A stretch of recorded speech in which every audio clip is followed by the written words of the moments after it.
गुलशन कुमार जी। साथियों नमस्कार, मेरा नाम है पवन कुमार। आपका स्वागत है राजपथ भारत में।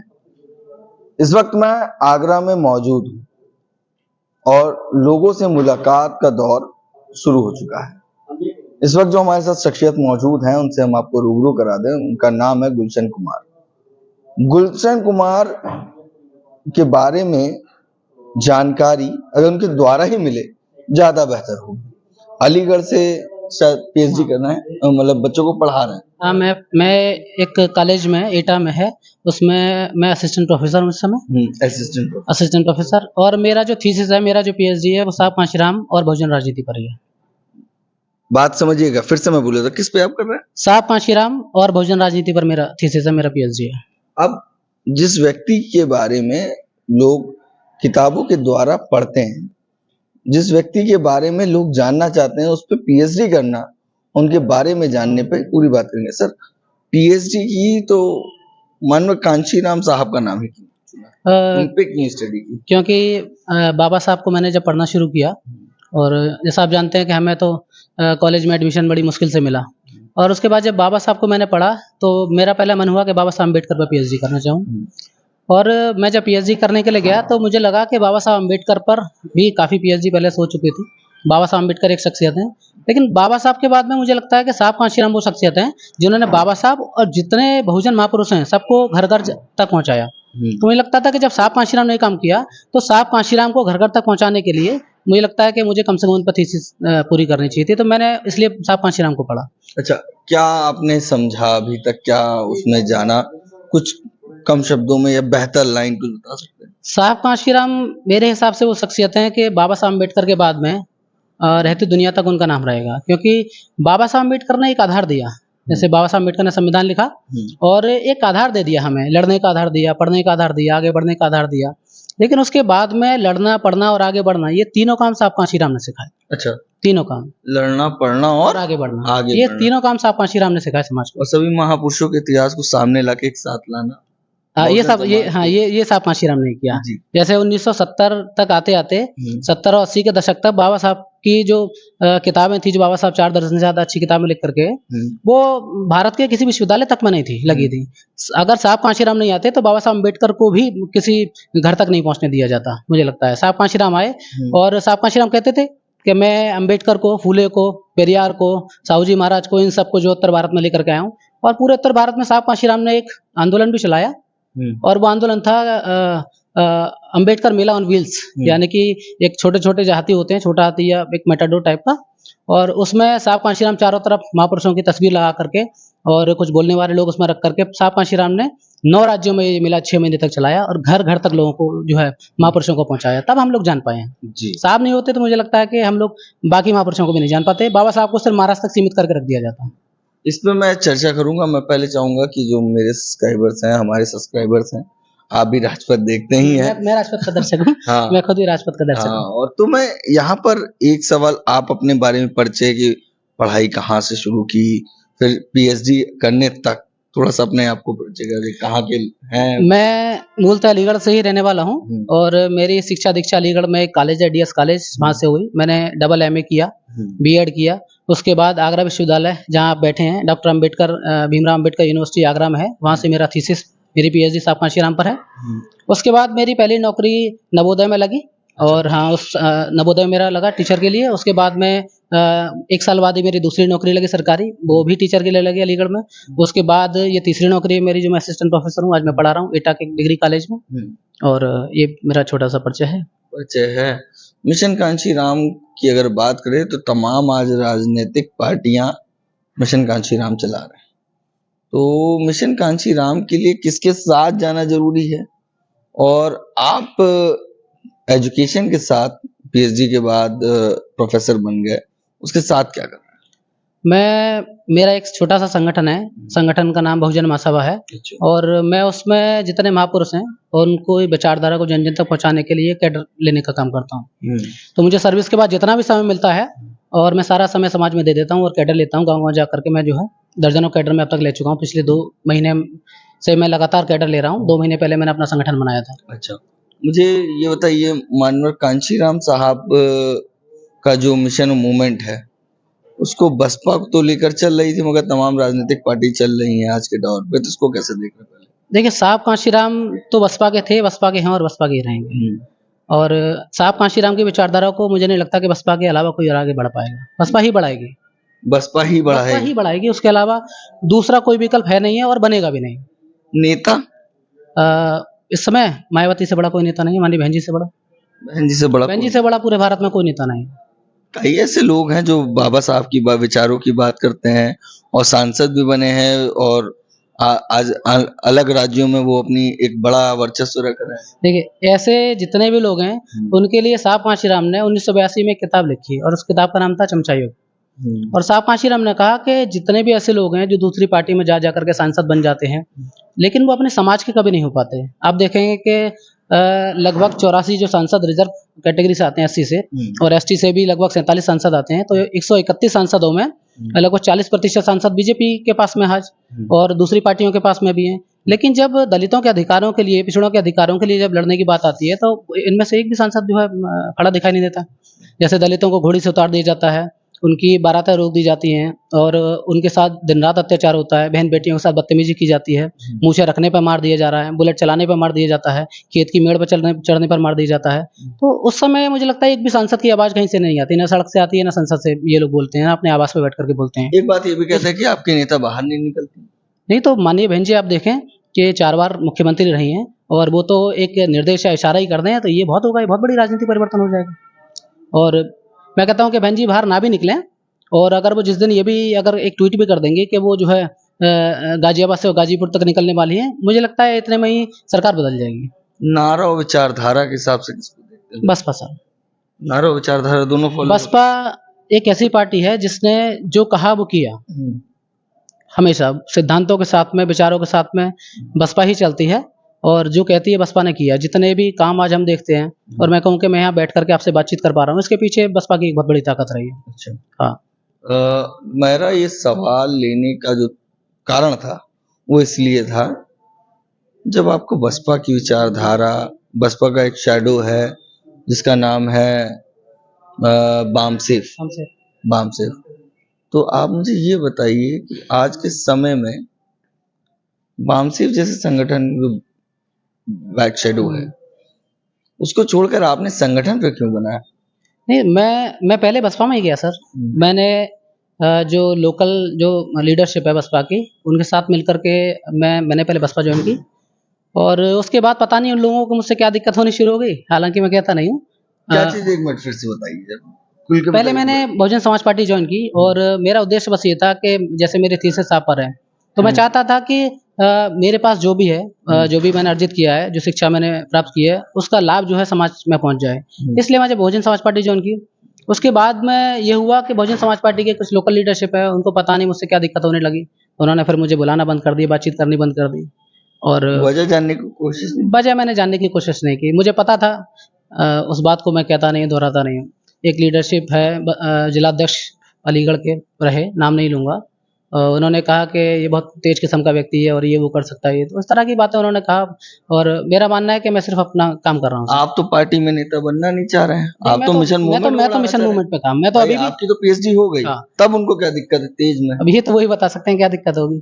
मैंने तो अभी भी मैं मिशन चला रहा हूँ और विचारधारा मैंने कहा मैं जब तक रहूंगा तब तक बसपा की विचारधारा, क्योंकि बहन जी को पढ़ा है मैंने, साहब को पढ़ा है, उस मूवमेंट को देखा है मैंने कि साहब ने 1964 में जब नौकरी छोड़ी, उसके बाद किस तरीके का और किन हालातों में साहब ने हमको यहाँ पहुँचाया, देश की न सिर्फ तीसरी सबसे बड़ी राष्ट्रीय पार्टी बनाई, बल्कि एक मूवमेंट, एक मिशन बनाया, एक मान सम्मान और स्वाभिमान का एक आंदोलन था ये, जो आज पार्टी के रूप में हमें दिखाई देती है। बहुत संघर्षों के साथ ये कारवां यहाँ तक आया, तो उसको पढ़ा समझा हम लोगों ने, तो आखिरी सांस तक हम लोग समर्पित हैं उस विचारधारा के साथ में। अब वो चाहे वो पार्टी में काम करें या ना करें, वो एक अलग मसला है, लेकिन आखिरी तौर पर जब तक हम लोग जिंदा हैं तब तक उस विचार के साथ हैं, इसमें कोई दो राय नहीं। उस विचार के साथ, उस विचार के साथ हैं सर। मुझे यहाँ पर एक सवाल तो यही बनता है कि आप PhD स्कॉलर हैं, कल आप ज्यादा बामसेफ में जिम्मेदारी देख रहे थे, और तेज होना तो बसपा के लिए बेहतर है कि जो बैकडोर से मदद करना चाहता है, बगैर झंडे, बगैर फ्लैग। अब ये तो उन्हीं से पूछना चाहिए कि वो किस तरीके की उन्हें दिक्कत हुई।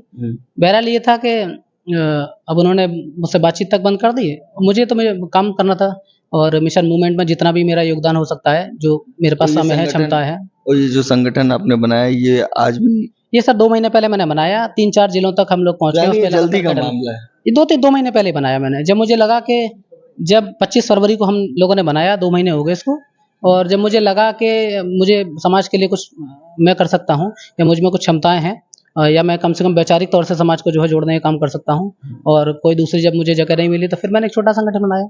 हालाँकि विचार वही है, मैं आज भी वही काम करता हूँ जो बसपा के लोग करते हैं। बस मतलब प्रचार बसपा का ही करेंगे। वो काम वही है, क्योंकि मैंने कहा मैं उसी विचार के साथ हूँ, हमेशा उस विचार के साथ रहूँगा। तो क्या पार्टी में होना ना होना एक दूसरी बात है। मतलब मैं यही समझने की अब कोशिश कर रहा हूँ, एक और सवाल मन में ज़हन है। ऐसे कई लोग हैं, काम करते हैं, बीएसपी से निकाल दिए जाते हैं, और मगर वो फिर पार्टी बदल लेते हैं, या तो संगठन बना लेते हैं, उसके बाद पार्टी बन जाती है, और पार्टी बनने के बाद भी तारीफ करते हैं, मगर अपनी पार्टी चुनाव चिन्ह से लड़ते हैं। मैंने संगठन बनाया सर सिर्फ और सिर्फ उस विचार को आगे बढ़ाने के लिए। ये पार्टी कभी नहीं बनेगा, ये तय है। ये तय है। संगठन रजिस्टर्ड है, नॉन रजिस्टर्ड? अभी नॉन रजिस्टर्ड है, 2 महीने हुए हैं। अच्छा, मतलब नॉन रजिस्टर्ड रखने का कारण क्या, बसपा से हमें लगे रहना? हाँ, उस विचार को ही आगे बढ़ाना है। वो बनाए इसीलिए कि उस विचार को आगे बढ़ाया जाए, क्योंकि मैं देखता हूँ कि बहुजन समाज पार्टी जैसे बनी है तो उसका आईटी सेल नहीं है, उसका अपना सोशल मीडिया विंग नहीं है, और दूसरे भी किस्म के भी जो उनके विंग हैं वो भी नहीं है। तो कम से कम हम लोगों को उन विंग का काम करना चाहिए। तो यानी यूथ कन्विंस करने हाँ, यूथ कन्विंस के लिए, यूथ के साथ साथ जो है बुजुर्ग भी हैं अपने समाज के, माता बहनें भी हैं, सब पे हम लोग काम कर रहे हैं, सबके साथ मिलकर के। कैडर जब मैं देता हूँ तो 100-100, 150-150, 200, 300 लोगों तक का मैं कैडर लेता हूँ रोजाना गाँव में जाकर के। रोजाना? हाँ, रात को 12 बजे तक कैडर लगाया मैंने। तो उसका उद्देश्य बस यही है कि उस विचार को आगे बढ़ाना, जिस विचार को हम लोग पढ़ करके समझ के आए हैं। अच्छा, आखिरी सवाल, गुलशन कुमार इस चीज को कैसे देखते हैं कि आने वाले समय में बसपा ही विकल्प है? क्योंकि तमाम राजनीतिक पार्टी हैं जो अब बाबा साहब का नाम ले रहे हैं, बाबा साहब के विचारों को दे रहे हैं, और सबसे बड़ी चीज जो बसपा की नेता का जो तारीफ करते हैं, मगर अंदर से सपोर्ट करते नहीं दिखते। देखिए, आपने कहा कि बहुत सारी पार्टियां बाबा साहब का नाम ले रही हैं। कांग्रेस अगर बाबा साहब का नाम ले रही है तो ये वही कांग्रेस है, इसने बाबा साहब को जो है बाबा साहब के मरणोपरांत लगभग 36 साल बाद बाबा साहब को भारत रत्न दिया, वो भी कांग्रेस ने दिया, बीपी सिंह की सरकार ने दिया। कांग्रेस इस काम को भी नहीं कर पाई। तो भाजपा होगी? बीजेपी की तो मजबूरी है बाबा साहब को आगे लेना, क्योंकि संघ और बीजेपी चाहते हैं कि बाबा साहब एकमात्र ऐसी शख्सियत हैं जिनके नाम पर जो है लोग मरने मिटने को तैयार हैं, ये वंचित समाज, बहुजन समाज। और भाजपा और आरएसएस चाहती है किसी भी तरीके से सिर्फ उनका वोट ले, और उससे ज्यादा बाबा साहब के बारे में नहीं सोचते। अगर वो बाबा साहब पे माल्यार्पण कर रहे हैं या बाबा साहब को सम्मान दे रहे हैं तो उनका उद्देश्य सिर्फ इतना है कि दलितों का वोट महज मिल जाए, उससे आगे वो कुछ नहीं करते। उससे आगे कुछ नहीं है। तो गुलशन कुमार आगे की क्या तैयारी कर रहे हैं अभी? मैं तो सर इस विचार को लेकर के आगे बढ़ रहा हूँ, जो मैंने पढ़ा है या जो मैंने रिसर्च किया है, साहब को समझा है, इस बहुजन मूवमेंट को समझा है, जितने महापुरुष हैं उनके विचारों को समझ करके उसी पे काम कर रहे हैं हम लोग जो है। और वो जो कारवां है बहुजन महापुरुषों का, बस उसी को बढ़ाने के लिए हम लोग आगे लगे हुए हैं। कारवां को आगे बढ़ाएंगे। गुलशन कुमार जी जिन की बात हुई है उसमें कई बातें निकल के आई। कोई व्यक्ति पीएचडी करता है, प्रोफेसर हो जाता है, तो उसकी खुद की अर्निंग होती है, वो बेहतर कॉलेज जाकर अपने आप को रिप्रेजेंट कर सकता है। तमाम ऐसे प्रोफेसर हैं। और इसी कारवां को आगे बढ़ाने के लिए सर अभी तक शादी नहीं की है। शादी नहीं की है? शादी क्यों नहीं की? सर्विस लगे कई साल हो गए, लगभग 4 साल। मुझे 4 साल हो गए मुझे प्रोफेसर हुए। शादी नहीं? शादी बस इसीलिए नहीं की है। मेरा मानना है कि इस मूवमेंट में, इस मिशन को आगे बढ़ाने के लिए जब तक मैं जिंदा हूँ इसमें लगा रहा है। और हालांकि मैं शादी का विरोधी नहीं हूँ, पर मैं मानता हूँ कि मेरे पास जितनी ऊर्जा है, जितनी क्षमता है, वो पूरी इस मिशन को आगे बढ़ाने के लिए लग गया। तो शादी इसीलिए नहीं की सर, और शायद मैं कभी करूँ भी ना। मान्यवर साहब की कोई पीएचडी में कोई बात ऐसी निकल के है कि शादी क्यों ना किया जाए? नहीं, मान्यवर साहब से इस मामले में बहुत कुछ सीखा है, और मैं उन्हीं से बसपा सुप्रीमो के बारे में, बहन जी से ही प्रभावित हूँ।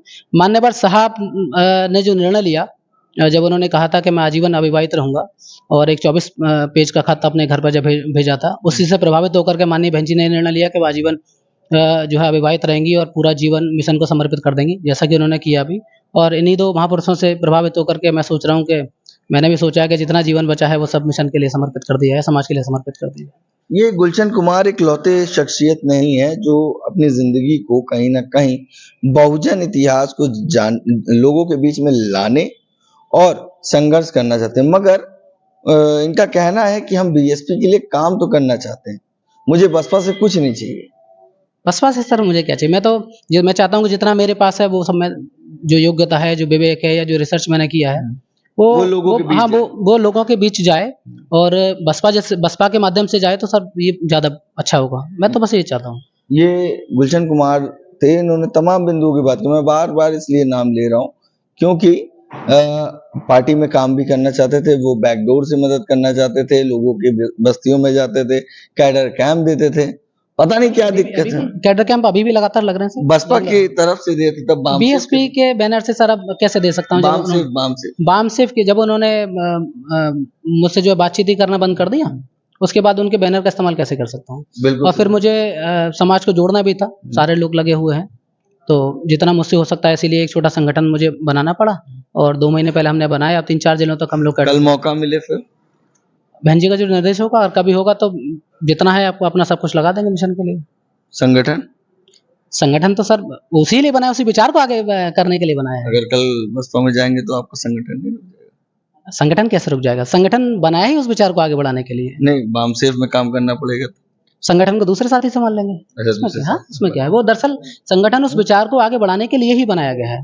तो अगर मैं जैसे कभी अगर बामसेफ में अगर मुझे अवसर मिला काम करने का, या बसपा मिला, तो जो दूसरे साथी हैं वो भी उसी काम को करेंगे जो मैं कर रहा हूँ। कैडर लगाने का रेगुलर काम है। वो कोई संगठन राजनीतिक नहीं है, वो सामाजिक और सांस्कृतिक रूप से, जो साहब ने कहा था, जो सामाजिक सांस्कृतिक जड़ें उनको मजबूत करने के लिए वो कैडर लेने का काम जो है वो करते हैं संगठन। तो मैं नहीं रहूंगा तो दूसरे साथी हैं, जिनको मैं ट्रेनिंग भी बाकायदा देता हूँ। एक ट्रेनिंग कैडर में लगाता हूँ हर संडे को, जिससे मैं ट्रेन करता हूँ कि वो मेरे साथ में जो है दूसरे लोग भी जो है कैडर दें। आज का यूथ कैसे देखते हैं? आखिरी सवाल, और अब एंड करेंगे, काफी लंबा समय हो गया आखिरी सवाल कर करके मैं जानने की कोशिश कर रहा था।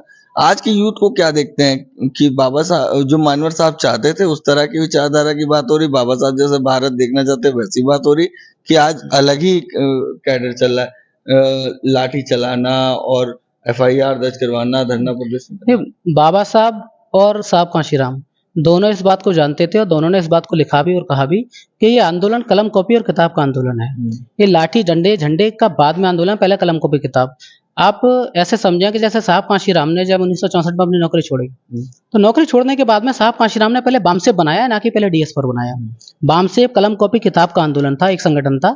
तो साहब ने पहले बामसेफ बनाया, उसके बाद में DS4 जो लाठी डंडे झंडे का था, और उसके बाद साहब ने BSP बनाई। तो वो भी जानते थे कलम कॉपी किताब का आंदोलन है, और ये बहुजन समाज जो है संसाधन हमारे पास में है नहीं है समाज के पास में, तो कलम और कॉपी किताब से ही आगे बढ़ेगा। ये मूवमेंट ही उसी तरीके का था। बाबा साहब अम्बेडकर के हाथ में जब कलम आई, जब बाबा साहब अम्बेडकर ने 1950 में संविधान लिखा, तो वो कलम की ताकत थी, वो किसी तलवार की ताकत नहीं थी। तो बाबा साहब ने यही सिखाया, साहब कांशीराम ने यही सिखाया, बहन जी ने भी यही सिखाया। मतलब बहन जी भी उसी विचार पर चल रही। बहन जी ने भी यही सिखाया कि कलम कॉपी किताब का आंदोलन है, ये लाठी झंडे और झंडे का आंदोलन बहुत बाद में है, पहले हमें कलम कॉपी किताब पकड़नी होगी। मतलब बसपा सुप्रीमो सही है, और वो कहती है अनुशासन में काम होगा और कानून के दायरे में होगा, और जो बाकी लोग नहीं, वो एकदम सही है, क्योंकि असली मिशन यही है।